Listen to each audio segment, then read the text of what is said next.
Good morning mga kadesenyo. Panibagong araw na naman dito sa ating project, maambon na umaga. At ngayong araw at sa video ito, ipapakita ko sa inyo kung paano yung pagkakanto ng poste. Ayan, ito yung ating kanto. Kanto boy. Muna ituloy. So yan. Una, syempre kunin natin yung hulog. Yung hulog na tinatawag nila. Saan ba yung panghulog natin? Yan yung panghulog mo, buddy. Tayo pakita natin kung ano yung sinasabing hulog. Baka sabi nila nahulog. Ayan. So ito, nahulugan na to kahapon, no? Kaya may mga tansi. Papakita ko lang sa inyo kung ano yung tinatawag na hulog. Ito yung tinatawag na hulog. Nakalimutan ko ng English na ito, no? Anong mga term ng mga engineers at architect dito. Kalimutan ko na yung English nito. Basta ito yung hulog, no? Ito, mula sa taas. Doon, sa may pako na yon. Kita ba yung pako? Ayan, hinuhulugan yan pababa. Hanggang doon, no? Para makita kung diretso yung poste o yung ilalagay na tansi. Ayan, yung tansi ito. Ayan, tansi. So, huhulugan yan. So, nahulugan na yung tatlong corner niya. O, sample mo nga, buddy, kung paano gumamit ng hulog. Sample na videoan kita para maalam ng mga taga-panood natin o yung mga nagsisimula pa lang sa pagkakanto ng poste. Yan. Disclaimer lang, para lang to sa mga nagsisimula, yung mga magagaling na sa pagkanto ng poste ay skip nyo na tong video kung ayaw nyong panoorin. No? Yung mga nagsisimula pa lang to, yung mga gustong matuto sa pagkakanto ng poste.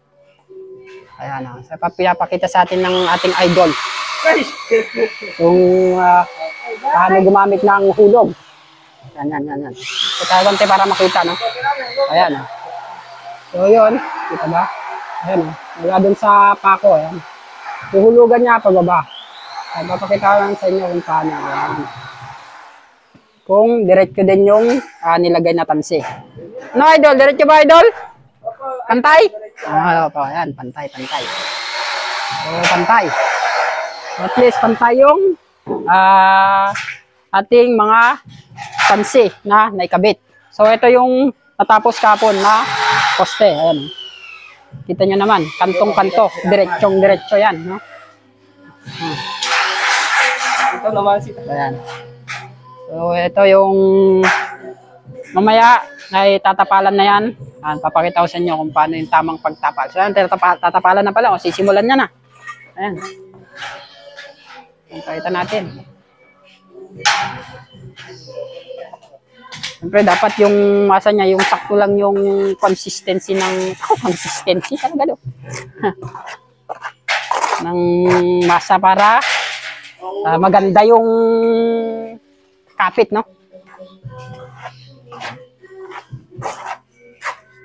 Ayan, tatapalan niya na.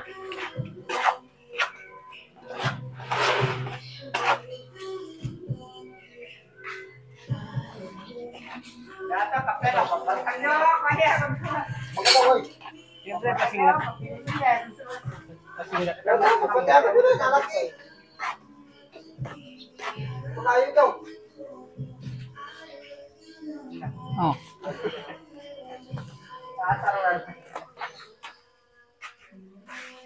Ayan yan.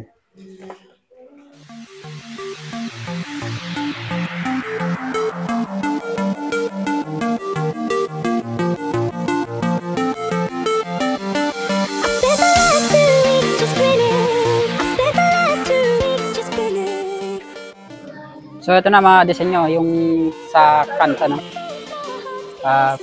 Papatuyin lang konti bago dadagdagan. Yan, hanggang sa makuha yung may kanto niya o dun sa guide niya na tansi. So ayan. So, ayan. Papakinisin na lang yan mamaya. Gagamitan ng ladera. So yun sa kabila, sa baba. guys, magpapit tayo ng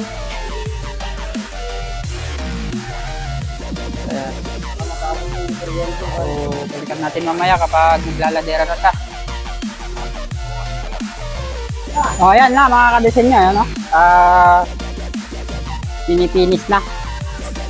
Tinatapalan na yung mga kulang pa ng tapal. Kita nyo? Ayan o, yung tansi, yung guide. Saktong-sakto sa kanto.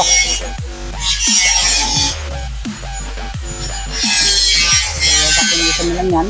Tapos, i-session or tatambo. Ganyan lang yung So, ganun lang mga kadisenyo yung pagkanto ng poste. Maraming salamat sa panonood.